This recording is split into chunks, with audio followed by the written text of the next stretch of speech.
चढाइरहन्छु प्रभुलाई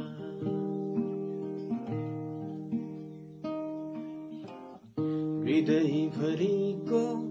धन्यवाद चढाइरहन्छु प्रभुलाई As it is in heaven. Day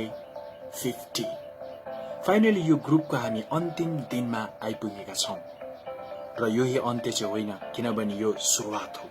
र यो सुरुवातमा हामी जतिजना कनेक्ट हुन सक्यौं कति यसरी नै भिडियोमा अगाडि आइकन त कति पछाडि रहिकन प्रार्थनामा हामी like comment love and care सँगसँगै शेयर पनि हामीले गरिकन हामी यहाँसम्म आइपुगेका छौं जो जतिले हामी यसमा सहभागी हुन सक्यौं हामी हृदयदेखि नै तपाईहरुलाई धन्यवाद दिन चाहन्छौं